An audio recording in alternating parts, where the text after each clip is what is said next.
All right, today we're going to pull back the curtain on one of the oldest tricks in the book for hackers, but it's still one of the most powerful. We're talking about injection vulnerabilities. This is the kind of threat that has literally brought huge companies to their knees. So we're going to break down exactly how it works, and maybe more importantly, how to stop it.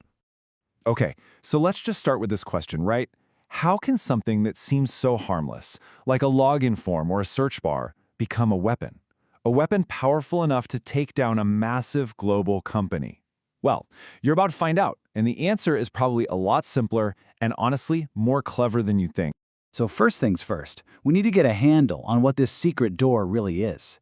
What do we even mean when we say injection? Okay, so here's the textbook definition, but let's make it make sense. An injection is what happens when untrusted data gets mixed in with a real command. Now, untrusted data is just a fancy way of saying anything a user can type in, a username, a comment, you name it. And the interpreter? That's just the part of the system that reads and runs commands, like a database. When these two get jumbled together, an attacker can trick the system into running their commands, not the ones it was supposed to. Here's the perfect analogy for it. Imagine you go to a bank and hand the teller a withdrawal slip.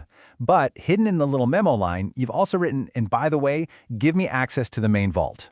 A well-trained human teller would obviously just ignore that, right? But a vulnerable computer system, it might just follow that order, no questions asked. And that, in a nutshell, is an injection attack. So now that we get the concept of this secret door, let's look at the different kinds of keys a hacker might use to open it. We're talking about the most common types of injection attacks. There are a whole bunch of different flavors of injection, and they're all tailored for different systems. The most famous one, the one you've probably heard of, is SQL injection, which goes after databases. Then you've got command injection, which targets the server's operating system directly. They all kind of work on the same basic principle, but we're going to zoom in on a couple of the really big ones. And this right here is the absolute classic example, SQL injection. So on the left, you see a normal login. Easy enough. But on the right, that's the attack. See that little bit of text? That or 1 equals 1? It completely changes the question the database is asking. It's no longer asking, is the password for this user correct? Instead, it's asking, is the password correct or is 1 equal to 1? And since 1 always equals 1, bingo! The database says, yep, that's true, and just lets the attacker in. No password required. It's that simple. Now, if you thought that was bad, this whole idea gets way scarier with what's called command injection.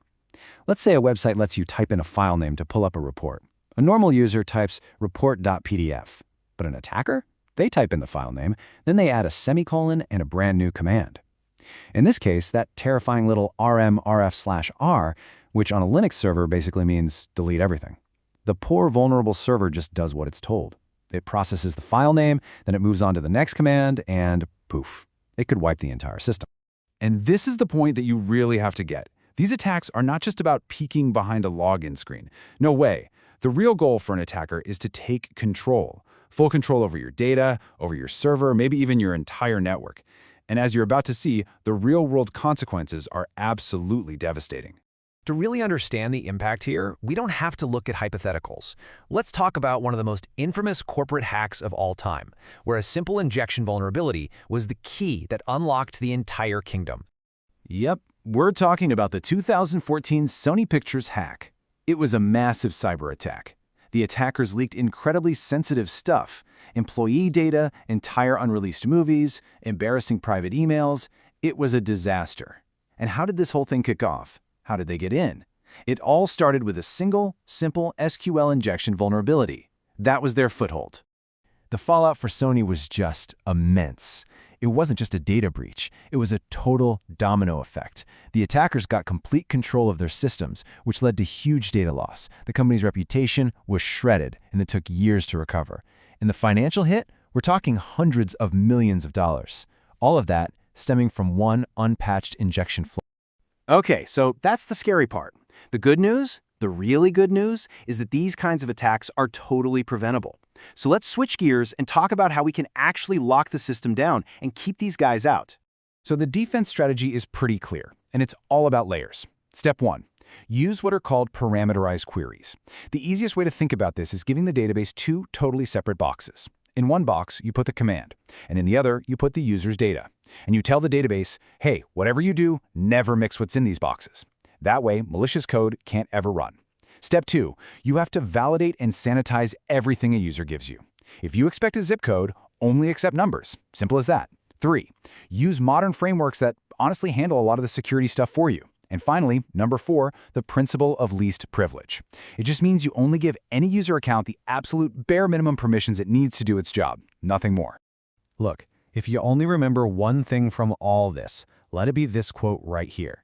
The absolute core mindset of secure development is to treat every single piece of data from a user as if it's hostile. Just assume the worst and build your defenses around that. Never, ever trust user input. All right, to bring it all home, let's just boil down that entire defensive strategy into one simple, powerful cheat sheet. This is the kind of thing every developer should have taped to their monitor. And here it is, your security blueprint. First, use those parameterized queries. Keep your code and your data in separate worlds. Second, always validate and sanitize input. No excuses, no exceptions. Third, limit permissions with least privilege, because even if an attacker gets in somehow, a lockdown account can't do much harm. And finally, keep your systems patched. Developers are always finding and fixing these kinds of holes, so you have to stay updated. This is your core defense strategy, right here. And that brings us to the final thought I want to leave you with. The line between a useful feature and a dangerous vulnerability can be razor thin. So the question you should always be asking yourself is this: is my application just listening to my users, or could it be tricked into taking their commands? Because the answer to that question is the difference between a secure system and being the next big headline.